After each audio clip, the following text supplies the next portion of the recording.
starting on a new project here to make a maze game board for my daughter. We do sell the plans for this on our website, so definitely check those out there if you're interested in making it yourself. I'm using the 45771-K 30-degree engraving bit here to just engrave the acrylic with where the start and finish position will be. Using the Stepcraft M1000 CNC machine with the auto tool changer, I'll drop off and pick up the RC-45771. This is a bit that we're going to go through and make some countersinks for where the screw heads will go later on. We'll drop that off and pick up the 51441-K 1/16 inch spiral O-flute bit to just cut the rest of the acrylic for where the screws will go through. After that is done, we'll drop that one off and pick up the 51404-K 1/4 inch spiral O-flute upcut bit, and this will just go through the 1/8 inch acrylic in a single pass, leaving really nice clean cuts along the edges. The paper did get a bit frayed, but that's alright because the paper will be coming off here in just a little bit. To get that pulled off the CNCs, I held it down using some X-Fast and brand double-sided tape, and you can see the screw heads are countersunk nicely, and we have the acrylic portion ready to go. We'll get down some 3/4 inch oak down on the CNC, and we'll get that all clamped in place. Then I'll use the 46202-K 1/4 inch downcut bit to cut a pocket for that acrylic. Just testing the fit here, and I do want a little bit of wiggle room, so that way if there's any wood movement, it won't crack the acrylic.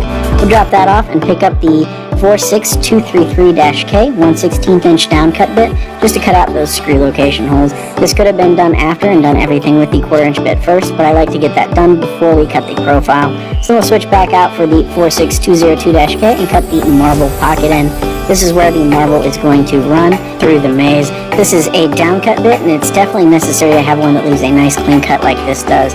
This would be a nightmare to try to clean up all of these edges if you had any sort of fray. So a downcut bit is definitely the right choice here.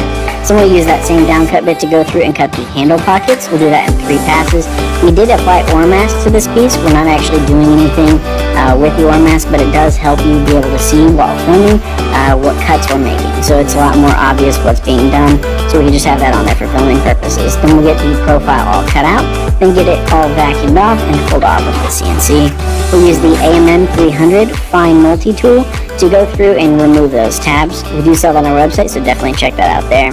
We'll get it taken over to the router table and use the 49504 1/4 inch radius roundover bit to go ahead and flush trim those tabs and round over the bottom as well. I went around on all sides and did the same roundover. This left a really nice clean cut on the oak and left it so that I didn't have any sort of cleanup to do. I also rounded over the pockets for the handles so that they're nicer to the touch.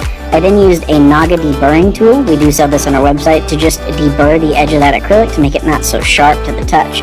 It definitely worked out nice. I don't want any sort of edge where my daughter could get cut or anything like that, and this was absolutely perfect for that. And left a nice soft edge on there. I wrote a little message on the back, just like I always do for projects for my daughter, and then finished everything off using some Minwax spray lacquer and satin on both sides. I did a few coats here, and then we have it ready to go. I inserted the ball into the maze. I do have links in the plans for all of the hardware that's used here, so you can definitely check those out. And the holes on the acrylic lined up perfectly with the holes that we drilled in the wood, so that was definitely really nice to see.